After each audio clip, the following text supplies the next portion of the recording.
So this is a question from GATE 2024. The question is, in the circuit shown, the N is to 1 step down transformer and the diodes are ideal. The diodes have no voltage drop in forward bias condition. If the input voltage in volts is Vs of t equal to 10 sin omega t and the average value of the load voltage VL of t in volts is 2.5 by pi, the value of N is. The question is to find the value of N. Right, so if this is the primary voltage, that is Vs of t, then the secondary voltage at this node, so that is across this, I will call it as plus minus V2. So this is the secondary voltage. So from here, since the transformer has this ratio N is to 1 winding ratio, then what is V2 here? V2 will be equal to Vs of t, that is primary voltage by N, that will be the V2. Now we know, since it's a center tap transformer, this voltage will be equally divided here.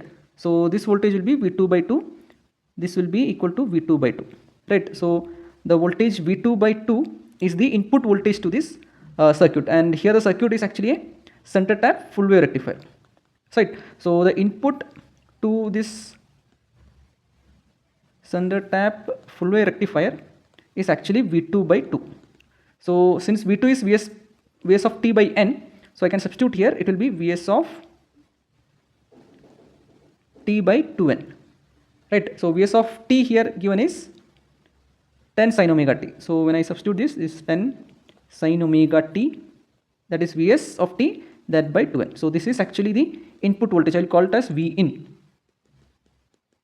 to the full wave rectifier. Okay, and this is the its amplitude. I will call it as Vm. Vm is equal to 10 by 2n.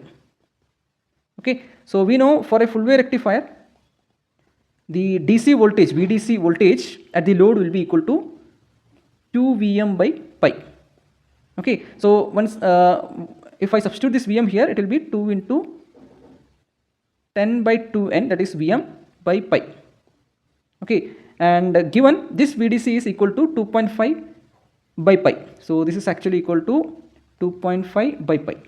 So you can cancel this pi and this 2 also get cancelled. So this is equal to 10 by n equal to 2.5. So from here n is equal to 10 by 2.5, that is equal to 4. So the answer is A, 4.